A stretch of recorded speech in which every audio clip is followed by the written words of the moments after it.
दोस्तों, आज हमारे इस सद्भावना स्टूडियो में हमारे एक युवा नेता जुहा बॉस हैं। मध्य प्रदेश के एक पिछड़े इलाके से, जहाँ आदिवासी संस्कृति है, वहाँ से आते हैं। और कलसिंह भूरिया जी का नाम है आज हमारे उस क्षेत्र में एक बहुत ही जोशीले और कर्मठ समर्पित एक नेता है। मैं आपका, हमारे तमाम दर्शकों की ओर से कलसिंह जी आपका स्वागत करता हूँ। बहुत बहुत धन्यवाद फादर जी, मैं चाहूँगा कि आप हमारे दोस्तों को अपना परिचय दें। मैं कलसिंह भूरिया हूँ। जी। मध्य प्रदेश के झाबुआ ज़िले से, पश्चिम मध्य प्रदेश से हूँ। हमारे पास में राजस्थान, गुजरात आदि बाउंड्री लगे, बॉर्डर लगा हुआ है। और आप लोगों का स्वागत है हमारे ज़िले में, आप आए। जी। Yes father.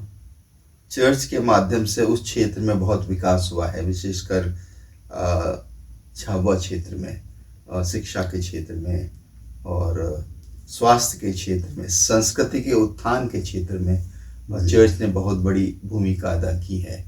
आपके जीवन में चर्च के माध्यम से आप किस तरह आगे बढ़े हैं? जी, कलीसिया में कैसे आगे बढ़े आप? निश्चित रूप से फादर जी, एक महत्वपूर्ण विषय है जिसके ऊपर मुझे आप अवसर दिया है बोलने के लिए। मैं जो कुछ आपके बीच में हूँ, ये एक चर्च का माध्यम है।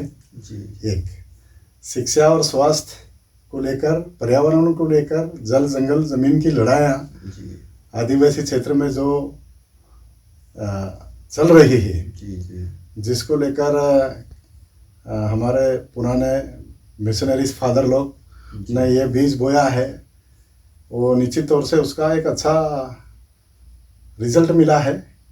युवा लोग काफ़ी पढ़ाई करने के बाद में मिशनों से निकले हैं, वो सर्विस लाइन में है, बहुत सारे राजनीति में है, और एक अच्छा प्रगति और शांति पूर्व जीने का कि अपना जीवन अपनाया है।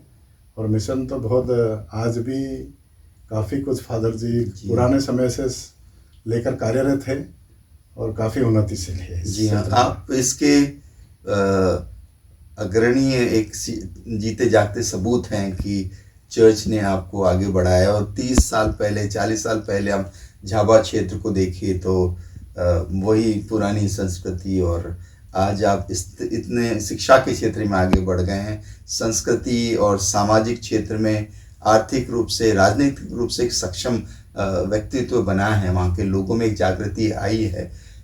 लेकिन एक तरह से आज हम देख रहे हैं कि जो विचारधाराओं का एक तालमेल नहीं बैठ पा रहा है। कहीं कहीं चर्चों पे हमले भी हुए हैं। इस मुद्दे पर मैं आपके विचार जानना चाहूँगा। निश्चित तौर से देखिए, जहाँ एक शांति का टापू है वो, जी। कुछ लोग अपने स्वार्थ के लिए, राजनीतिक स्वार्थों को लेकर ऐसे अवसर ढूंढ रहे हैं कि वहाँ पे कुछ न कुछ ऐसा किया जाए, आदिवासी और गैर आदिवासी के बीच में खाएं डालने की एक प्रयास है उनका, लेकिन असफल प्रयास है। हाँ, शिक्षित क्षेत्र है और आदिवासी अपनी परंपरा और संस्कृति से जुड़े हुए हैं, वो इन प्रयासों को विफल करने के लिए कामयाब है, अपने आप में मजबूत है। और ऐसा नहीं हो सकता है। वो उनकी कोशिश ज़रूर करते हैं, लेकिन उससे कोई मतलब नहीं है, और उनका स्वार्थ की पूर्ति नहीं हो पाएगी। और इसको लेकर हमारे आदिवासी भाई लोग हमारे क्षेत्र में काफ़ी सक्रिय हैं, और राजनीतिक तौर से जो संगठन है वो पूरी तरह से आदिवासियों के जो संगठन है वो इन चीज़ों को बढ़ावा नहीं देता है। जी। आज हमारे युवा बहुत ही आगे बढ़ चुके हैं और तमाम सरकारी क्षेत्र में, गैर सरकारी क्षेत्र में, विभिन्न तरह के क्षेत्रों में कार्यरत हैं। किस तरह की चुनौतियां उनके सामने हैं, ये आप थोड़ा इस पर बताएं। देखिए, मेन रूप से चुनौतियां जो है, शिक्षा का विकास हुआ है। मिशनों की तरफ से जिन स्कूलों में पढ़े हैं वो काफ़ी आगे बढ़े हैं, नौकरियों पे है, और कुछ कमी पेशियां अगर रही है तो उसका कार्य हो रहा है। सरकारें भी उसके लिए प्रयासरत है, स्थानीय स्तर पर भी उनके लिए योजनाएं हैं, जिसको समझ के पलायन के ऊपर, पलायन एक भयानक मुद्दा था। सिंचित एरिया होने की वजह से इस चीज़ के ऊपर कम होता जा रहा है पलायन, और लोकल स्तर पे योजनाएं चल रही है जो रोजगार की, उसके ऊपर ध्यान दे रहे। खेती खिलहान, खेती जैसे चीज़ों पे बहुत काफ़ी अच्छा डेवलपमेंट हुआ है। जी जी। आपने किस तरह से पुराने समय को भी देखा है और आपके समय को और प्रगतिशील समाज को भी देखा है। आप उसके सबूत हैं हमारे लिए, एक प्रेरणा। और राजनीतिक क्षेत्र में आप आगे बढ़ रहे हैं और आप का आगे का क्या कार्यक्रम है, आपका क्या सपना है? जी। पिछला समय मैंने वो भी देखा है जी कि हमारे मिशन स्टेशनों में राजनीतिक दल के लोग आते थे। जी जी। और कुछ न कुछ विकल्प वहाँ से उठाते थे और गाँव में जाते थे। जी जी। जैसे मोटरसाइकिल है, साइकिल है, जीप वगैरह, फादर लोगों को सेवा कार्यों के लिए जो साधन होते थे उनका उपयोग करते थे। जी।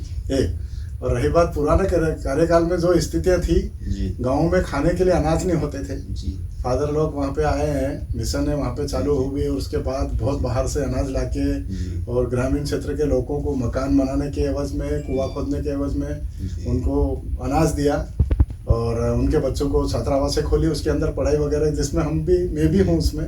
और काफ़ी ऐसा समय जंगल की लकड़ियाँ बेच के हम लोग अपना पालन पोषण करते थे। वहाँ से लेकर आज एक अच्छी जगह पे हम लोगों को बिठाया, तो मिशन की देन है निश्चित तौर से। और काफ़ी संघर्ष करा हमारे मिशन के फादर लोगों ने उस एरिया को उठाने के लिए। और स्थानीय स्तर के जो लोग हैं उनका भी सहयोग रहा अपने अपने स्तर पे। मैं ये नहीं कहना चाहूँगा कि उनका कोई वो नहीं, परिस्थितियों के मान से सभी ने सहयोग दिया है। ये बहुत अच्छी बात है कि मसीह समाज ने उस क्षेत्र के विकास में एक बहुत महत्वपूर्ण भूमिका निभाई है। और आज जो शिक्षा के क्षेत्र में हमारे लोग आगे बढ़े हैं, तमाम अच्छी अच्छी नौकरियों पे काम कर रहे हैं और वहाँ का विकास भी हुआ है। तो ये मिशनरीज जो आए हैं, जिन्होंने समर्पित भाव से लोगों की सेवा की, राष्ट्र के निर्माण में काम किया, मेरा तो यही कथन होगा कि उन्होंने राष्ट्र को आगे बढ़ाया, वहाँ की संस्कृति को अपनाया, वहाँ के जो पर्यावरण को सुधारा और तमाम क्षेत्रों में विशेषकर सेवाएं दी। तो ये एक बहुत बड़ा उनका योगदान रहा है। कलसिंह जी, आपने इतना समय हमारे श्रोताओं को दिया, बातचीत की, उसके लिए बहुत बहुत शुक्रिया, धन्यवाद।